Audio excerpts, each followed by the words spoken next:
किसी परिवार में किसी युवा बालक बालिका की आकस्मिक मृत्यु हो जाती है तो क्या वो आत्मा पुनः उसी परिवार में जन्म ले सकती है? क्या अब ये तो ऐसा भगवान संभव? निर्णय बता सकते हैं कि उसका क्या संयोग बैठेगा। अब इसके हम त्रिकालज्ञ तो है नहीं। अब वो जीव कहाँ जन्मेगा, ये कोई सिद्धांत नहीं है कि उसी घर में जन्मेगा।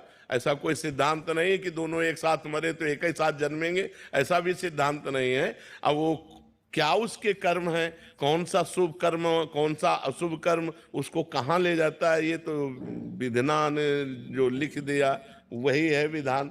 अपने समझ में तो नहीं आता ना। सुनो भरत भावी प्रबल बिलख कहो मुनिनाथ, हानि लाभ जीवन मरण जस अपजस विद्या। तो जो विधना के हाथ में उसको हम कैसे वर्णन कर सकते हैं कि तुम्हारे घर में वो नौजवान बालिका बालिक पुनः आ जाएंगे, इसका तो हमें ज्ञान है नहीं। हमें तो अभी वर्तमान में भगवान जो ज्ञान करवा रहे हैं वही है कि आपकी साधना कहाँ है, आपका साधन क्या है, बस इतनी चर्चा।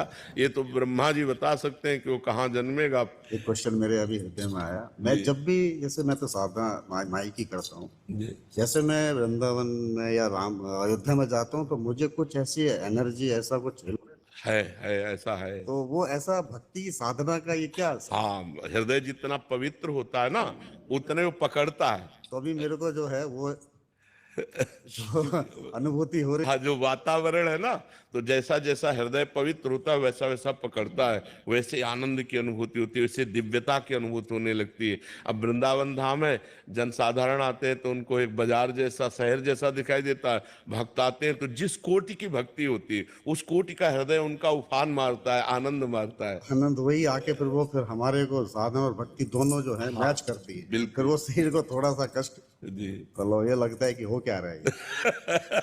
अभी मैं ये सोच रहा माई का तो मैं सुबह कर लिया भजन, कि अभी क्या हो रहा है।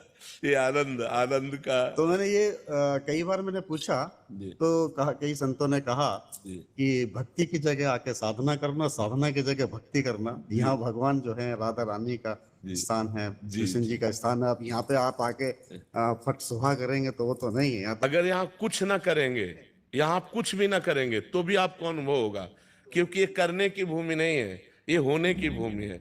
आप यहाँ आनंद आनंद में भगवान का भजन करते हैं, चाहे जो देखो, चाहे दुर्गा कहो, चाहे काली कहो, चाहे जो भी नाम लो, वो भगवान ही तो बने हुए हैं। एक सच्चिदानंद तत्व ही विविध रूपों में है, दो तत्व तो है नहीं, वही एक है अनेक रूप धारण किए। तो ये धाम है। अगर आप भगवान का धाम के भाव में ना देखें तो आद्या शक्ति कात्यायनी की सिद्ध पीठ है। ये आद्या शक्ति कात्यायनी की सिद्ध पीठ है वृंदावन।